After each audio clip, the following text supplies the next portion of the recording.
Welcome to another edition of the Power Lunch Podcast. I'm your host, Frederick Douglass Bussey. We're back with a great episode. It's going to be an abbreviated episode, but I think it's going to be powerful and power packed, jam packed with power. How about that? As always, we're always talking to entrepreneurs and people who are empowering others to live their best life. And today we're going to be talking with someone who's making a transition in a powerful way. And I think that what he's up to is something that's really going to be impactful. We're going to talk about what he's got coming up here very, very soon. And we're going to encourage a lot of you, especially the men entrepreneurs and men leaders, to join in this event as well. That being said, Power Lunch starts right now.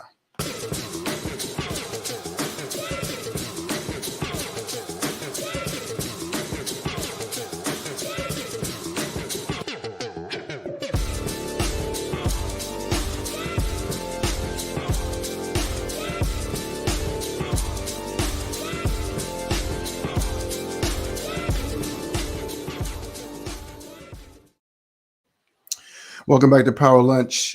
Today's guest is a good friend of mine. He is someone I actually went to college with, knew from before college. We actually even worked at summer camp together as camp counselors, amazingly. So, but he's an incredible leader, incredible individual. He's up to something really powerful in building a movement that really speaks to individuals who want to be better leaders, better men, better, more impactful in their communities in every possible way. And he's got something that he's really cooking up. I'm actually going to be a speaker in this event that he has coming up here soon. But without further delay, I want to bring him in. Our guest for today is none other than Dr. MyRon Edmonds. How are you, brother? I'm good, man. You brought up college and you brought up summer camp. And I want y'all to know, man, Fred looks younger now than he did when we were in college. This man's got full head of hair. I have no hair. I was trying to find a proper cap to cover up the spots where I haven't shaved. Dude, what are you doing? That's what we want to know, man. What are you doing to stay so young? Tried to get me to play basketball with you when I was in Atlanta that time. I'm like, dude, you're not retired? Man, it's good to be with you, though, bro. Hey, man, I'm glad to have you on. Been a long time coming. So give people a little bit of context. Well, actually, let me do this.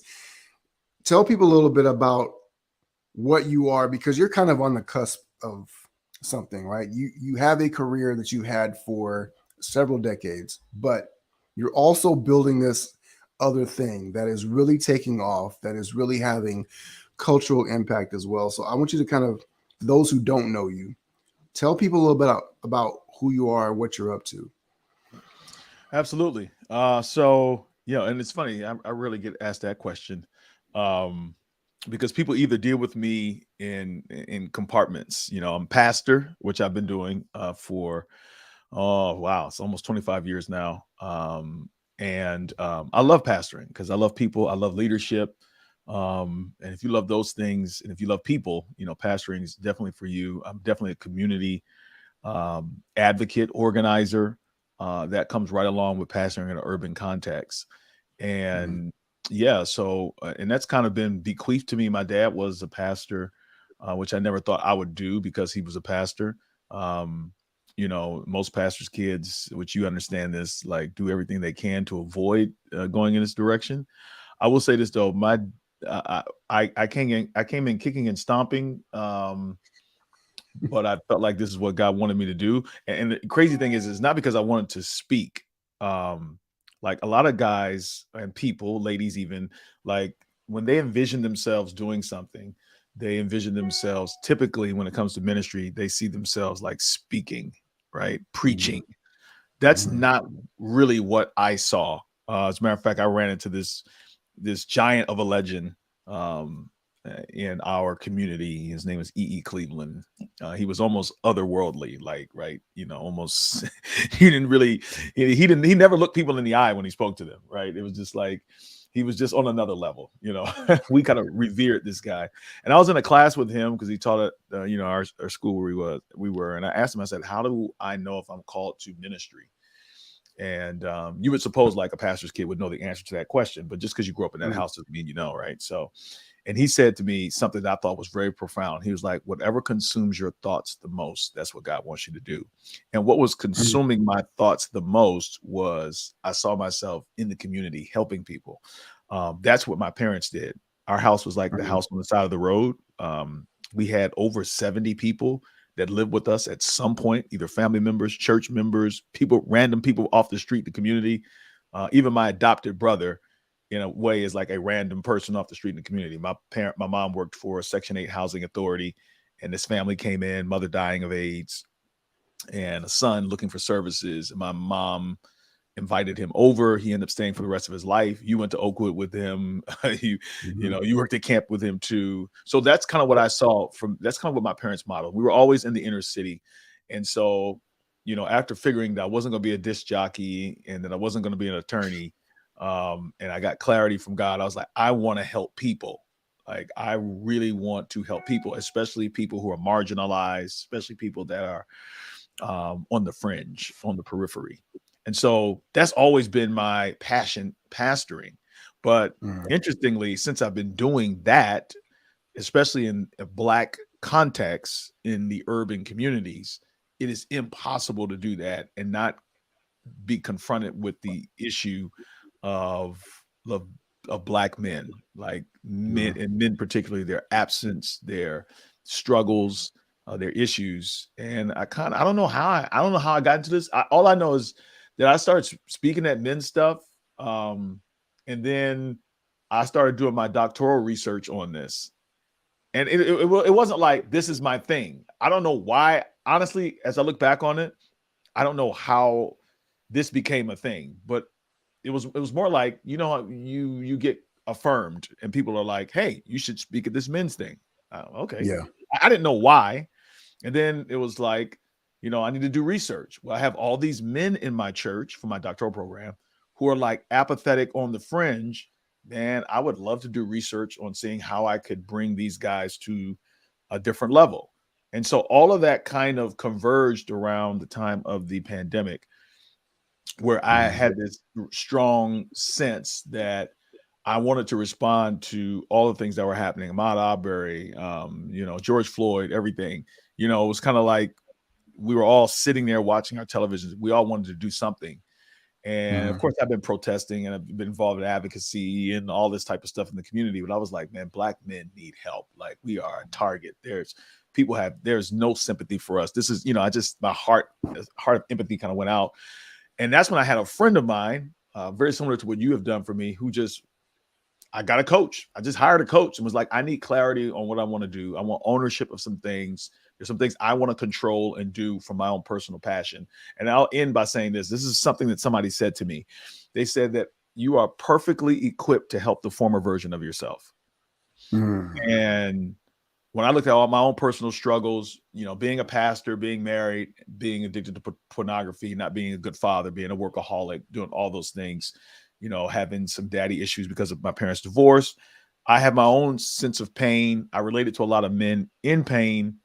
And I was like, I know that's who I was. Maybe that's what I need to be focused on. And as a result, man, we started this men's community support, community empowerment group. And thousands of men later is kind of what I'm really passionate about right now. I mean, I remember when you launched it with an online conference in 2020, right?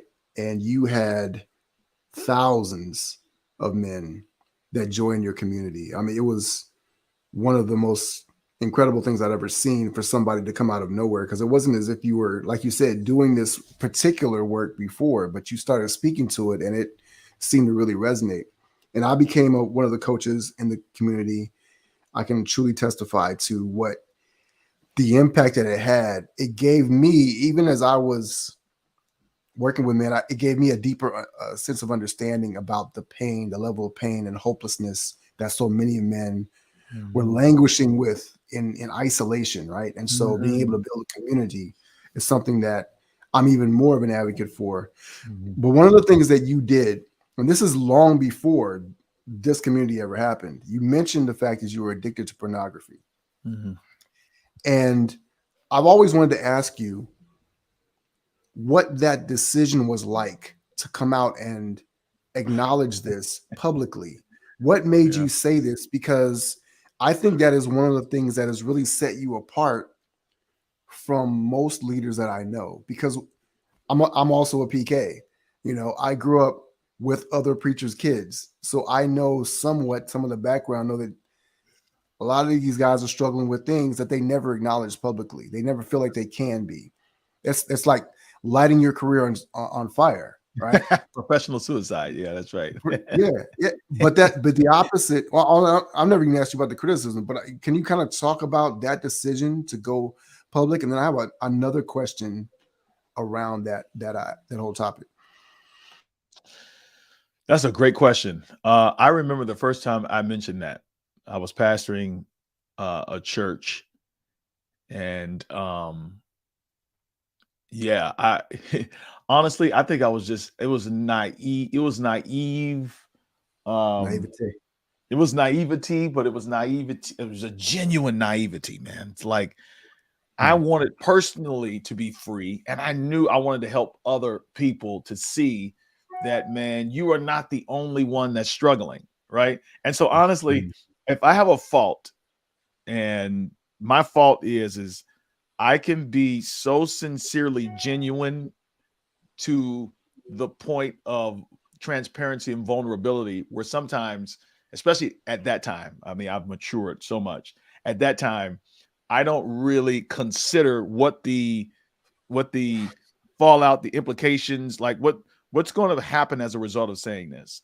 Right. I do remember it was in a church service. We had communion that day, and I had gotten all this stuff right with my wife. I talked to my parents. I talked to my dad about blah, blah, blah. And I told the church, and seriously, affirmation will do some stuff for you. It will embolden you in a thing where, you don't, it's almost like God shielded me from seeing a lot of the criticism, because there was a whole lot of criticism that I didn't know about. People just don't walk up to you and say, you need to stop doing that, or I don't like that you do that, or, or whatever.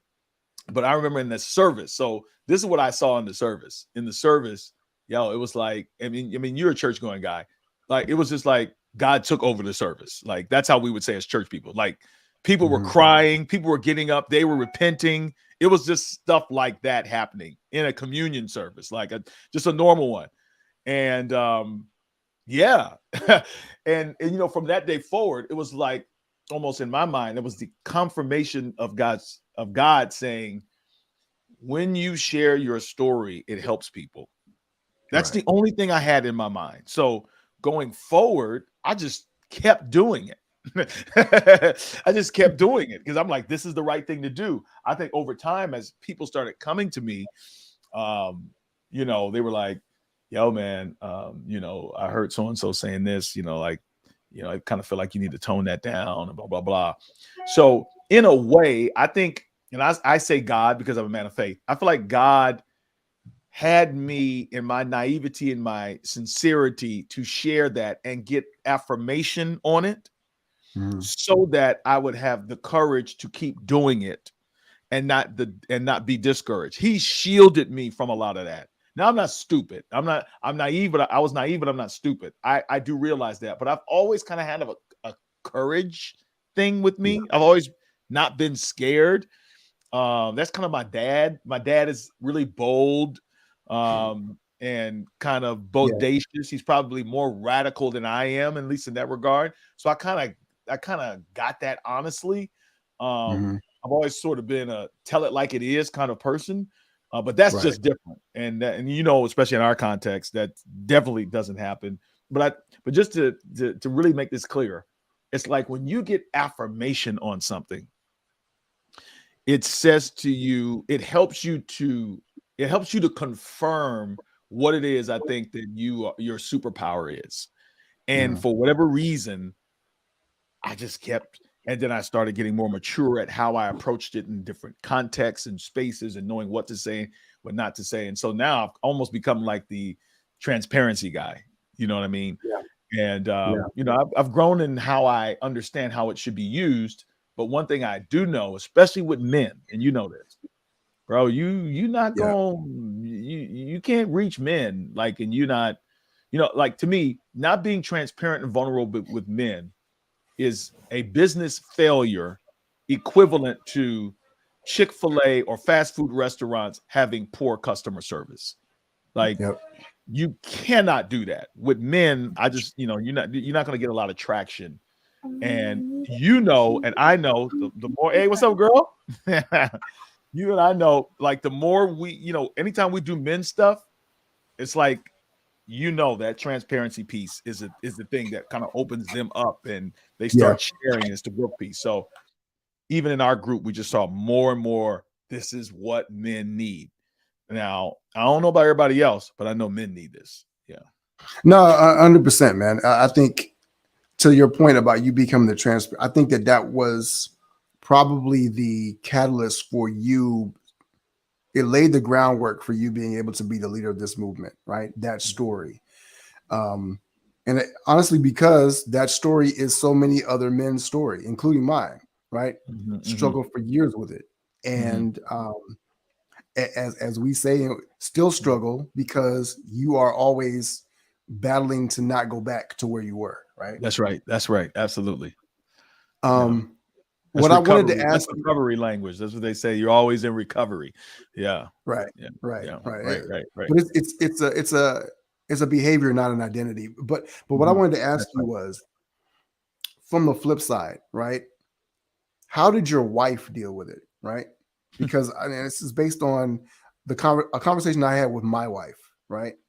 And I won't go all into it, but I am curious because I know that there may be women that are watching this that are dealing with their husband struggling with something, right? Yeah. And oftentimes the struggle is ours, but the impact spreads. It's, you know, and there's no way to contain the collateral damage, right? And so it's unintended because it's something that we have dealt with, but whether direct or indirect, there's collateral damage.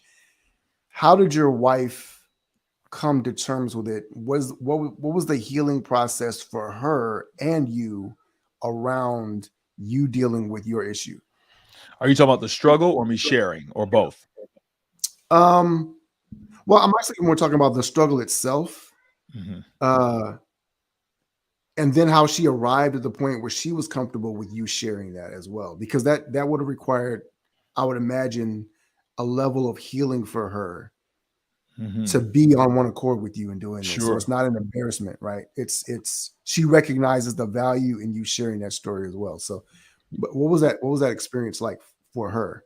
Yeah. So in full transparency, I remember when I first shared, I don't think I cleared that with my wife. So I want to tell everybody out there, that was not the way to do that. Right. It was, again, the immaturity. I was kind of in one of those moments where I felt like the Holy Spirit was leading me. Right. But when you are transparent and you're vulnerable, and which I think there are two different things. Transparency is like seeing through. It is more or less telling specific things about your life. Vulnerability is just having a humility about you that, hey, I don't have life figured out. I'm struggling. And you can do that without telling people. But I didn't do it the right way. I kind of just in my immaturity, you know, and trying to figure out how to share my story.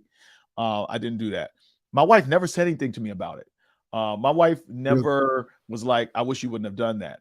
I had to go to my wife prior to that and just kind of confess to her that, hey, man, I got this struggle. So I think me doing that was more important to her than what she felt people may think of her as being married to a man who had that struggle. Like, that never was her thing. My wife is she's just different. She doesn't really care so much about the public. My wife is the type of person who never really embraced, I'm a pastor's wife. She's like, I'm MyRon's wife, if that makes sense. So she's quite grounded in that regard. So that was never her thing. And she's often very supportive and encouraging. And mainly because I think she came to understand, so there's twofold. I think she came to understand that part of my healing was in sharing, right? That helped me to be less likely to do it the more I talked about it, right? So I think she understood that. Then there was another tension where, from some of her own pain and trauma, it scared her that was my struggle. Because I think also felt a sense of insecurity as to what this would mean for our marriage and our relationship, right? I give my wife credit. My wife, she listened to me, meaning as I would teach on these things and as I got more adept in understanding how the addiction works and all that stuff, I think she was listening and taking note and getting exposed to how this works. And so she got more secure, but she also did her own research as well. And so she was really good at separating, okay, this is just because the dude is into porn doesn't mean he's going to cheat on me. Doesn't mean that he doesn't love me or is not attracted to me. Right? She started to understand men. The other good thing is she has a father, she has brothers. So, you know what I'm saying? That I think that was helpful to her and how she handled it. I mean, in so many words, bro, I lucked up, man, like in terms of like the safety net that my wife provided. She's always been very supportive. And I remember in the past, I messed up several times. And I didn't go to my wife every time I messed up. That's a whole nother conversation. I don't recommend that guys do that. But we have had an open, vulnerable conversation throughout our marriage about our struggles, not just mine. And so that has helped to deal with it. But no, it wasn't always easy, man. Honestly, there were times I know my wife was like, "What does this mean? You know, like what does, you know?" And so she was curious. And let me say this to sisters and to ladies, I think you need to start with curiosity and not start with fear, right? And it's okay to be afraid, but be curious. It's the curiosity of asking questions and trying to get understanding. It's the same thing that you would want from your spouse if he did not understand your mental health issue. I know I talk to brothers all the time who are married to a spouse that battles with anxiety and depression. And sometimes your natural instinct is to you know, be in judgment or be frustrated or be in fear. But whatever the struggle is, you should always lean with curiosity first and empathy. Like empathy, curiosity, it's the starting point because she began to realize that this is just a struggle. It's not, and it's no different from any other struggle that somebody may have, you know. So Right. Yeah. No, I appreciate you sharing that. That's really insightful because I think a lot of times we see public figures go through things and we forget that if they are married or well, even if they're not, but there's a family, there's other people that are impacted behind the scenes that have to deal with that. There are children, right? There are parents. And so I think that partly, and this kind of helps us to segue to the upcoming conference, but it kind of helps us to understand why there's a stigma that men have about holding things in. And the things that we're struggling with, we keep to ourselves because I don't know if we almost feel like we're protecting others. I think that can be an excuse, right? But we're definitely not doing everything we can to deal with the thing. And so we're just kind of managing our issue internally. Yeah. It's almost like crisis management internally. Like, I don't want this to blow out, right? But inevitably it does. And so can you talk about the work that you've been doing as you've seen men start to allow and enter into make investment in the space of healing themselves, of handling their issues, and some of the results that you start to see as a result of men taking these steps? Yeah, I mean, it's been incredible, bro. I think again, so I want to say for people that are watching, because I love the way this conversation is going. I have matured, grown, and developed from the pastor to the guy who's passionate about men to the guy who's learning how to share his story, right? Because no, you don't get it right. You know, it's not perfect, and you always increase in wisdom on how to do that so that you are effective. At the end of the day, I just want to be effective in helping men, right? Specifically on this subject and people in general, but especially families. I'm passionate about families, but I'm passionate about men because of their role in the family and their neglect, right? We know that they're neglected. We know that there are no safe spaces for men. We know that society has socialized men to essentially not be human, right? And not have permission to be human, not to explore emotions, not to feel pain, not to get help, right? And so what happens is most men are lonely, as all the statistics say in the United States, and they're dying because they're lonely. Right. There's too much research out there now that's saying it's not just diet and lack of exercise that's killing men, but it's suppressed and repressed stress, pain, trauma, and that men essentially, this is crazy, are dying trying to be men, trying to fit Mm. the caricature of manhood that our society has created is killing men. So to answer your question, as I'm starting to see how this approach, and you and I are very much aligned on the approach, our Mm. approach is not a responsibility approach, right? You need Mm. to be more responsible, which is typically the message that, it's the discipline mindset, it's the military mindset, it's the sports mindset of coaching. It's the discipline, be better, do better, and Mm. so forth. Well, what we have discovered is that that's not helping, that's not working. But what I have seen is working, and this is from experience, and research supports this, but you and I have seen this with our own eyes, that when you approach men from a place of humility, from the perspective of that you have shared pain and shared struggles, it's Mm. literally like dudes are looking for this. And honestly, that's what happened a few years ago during the pandemic when thousands of men, what that told me was, and it confirmed for you as well, was like, yo, dudes are looking for this.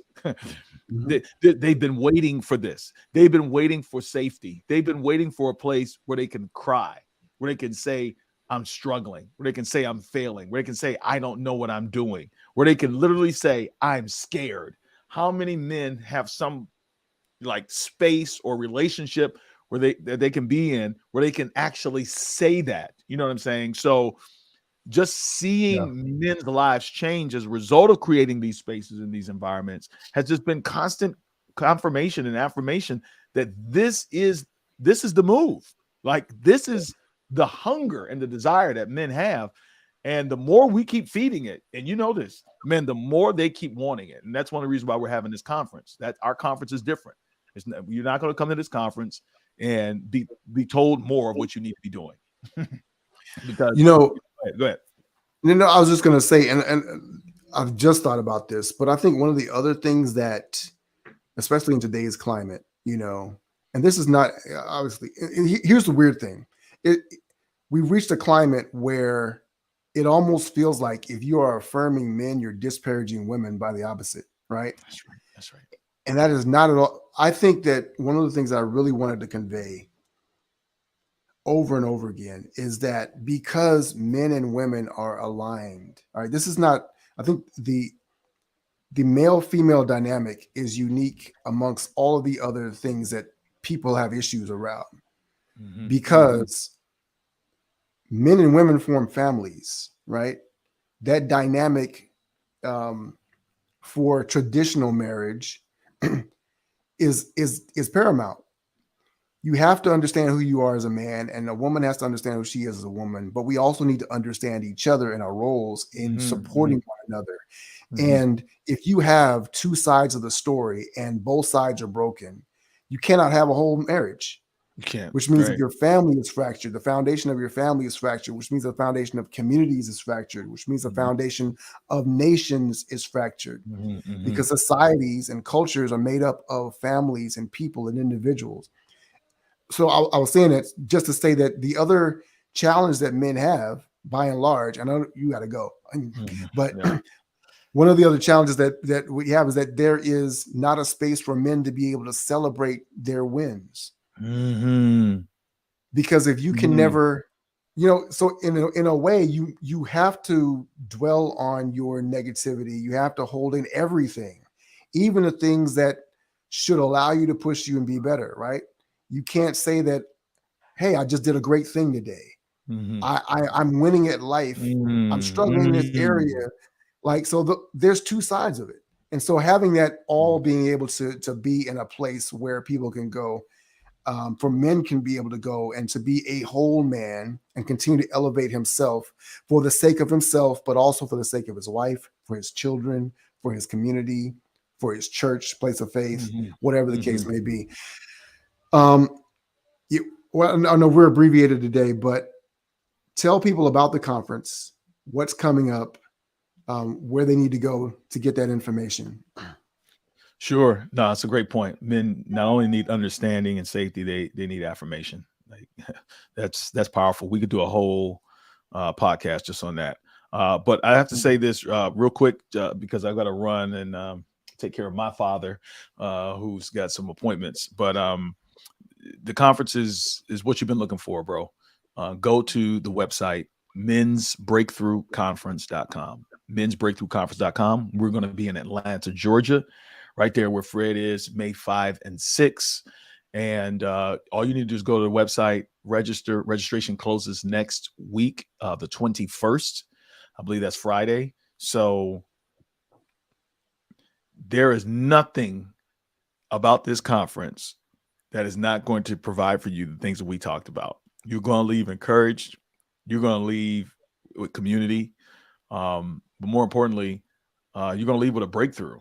And that's the goal. You know, whatever it is that's limiting you, holding you back, self-sabotaging on, addicted to. Yeah, man, come through and be a part of a bunch of men who all want the same thing, right? That's championship DNA stuff right there. Like, so yeah, mensbreakthroughconference.com and registration ends on the 21st. So you want to move quickly. All right, bro. Bro, I appreciate you. Thanks for coming on. Thanks for everybody watching. The link is in the comments below. And we'll see you at the Men's Breakthrough Conference in Atlanta as well. Shouts out to MyRon. Thanks for those of you who stopped by for a second, for a minute, as always. My name is Frederick Douglass Bussey. This has been another edition of Power Lunch Podcast. As always, ever forward.